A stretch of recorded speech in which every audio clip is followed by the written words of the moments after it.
Hello friends, welcome to my channel Joy Technicals and News. আজি আপোনালোকক যিসকলে HS final ইয়াৰ exam দিছে তেওঁলোকে আসলতে এটা মোক বিশেষকৈ প্ৰশ্ন সুধিছিল আৰু হেয়া হৈছে যে ফৰ্থ সাবজেক্টৰ ওপৰত যেটো ভিডিও মই বনাইছিলো যত আপোনালোকক মই কৈছিলো যে ফৰ্থ সাবজেক্ট কোনটো হয় আৰু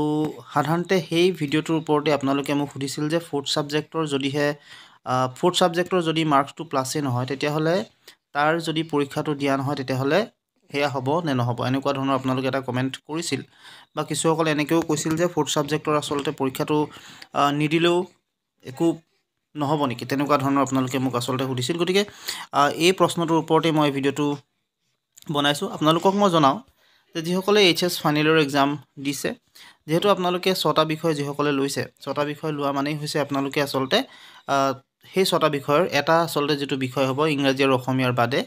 হেয়া হ'ব আপোনালোকৰ ফৰ্থ সাবজেক্ট আপোনালোকক ইতিমধ্যে মই জনাইছো আপোনালোকক মোৰ ভিডিওৰ মাধ্যমেদি সো গটিকে হে এটা সাবজেক্টৰ যেটো সাবজেক্ট আসলতে আপোনালোকৰ ফৰ্থ হ'ব হে ফৰ্থ সাবজেক্টটো আসলতে ডিপেন্ড কৰে যে আপোনালোকৰ হে 4টা সাবজেক্টৰ ভিতৰত যেটোত আপোনালোকে আটাইতকৈ কম মাৰ্কস পাব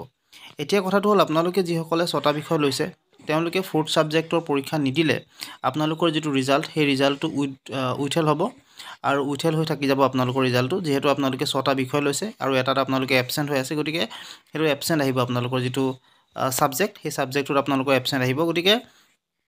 দ্বিতীয় কথাটো হৈছে আপোনালোকে যদি 5টাত পাসও কৰিছে তথাপি কিন্তু যেহেতু হে বিষয়টো আপোনালোকে পৰীক্ষা দিয়া নাই গটিকে হে নিদিয়াৰ বাবে আসলতে আপোনালোকৰ ৰিজাল্টটো এবসেন্ট বা উইথেল হৈ আহি যাব আপোনালোকৰ গটিকে আপোনালোকে পৰাপক্ষত যেসকলে 6টা বিষয় লৈছে হেয়া লাগিলে ফৰ্থ সাবজেক্টে হওক বা আপোনালোকৰ মেইন সাবজেক্ট বিলাকটো দিবই লাগে ফৰ্থ সাবজেক্টটো আপোনালোকে পৰীক্ষাটো দিব আৰু পৰীক্ষাটোৰ দিয়াৰ পাছত আপোনালোকে যেটোতে কম পাব হেতু আপোনালোকৰ যেহেতু ফৰ্থ হৈ যাব অটোমেটিক্যালি আৰু ফৰ্থ হোৱাৰ লগে লগে আপোনালোকে তাত ধৰণৰ কোনো ধৰণৰ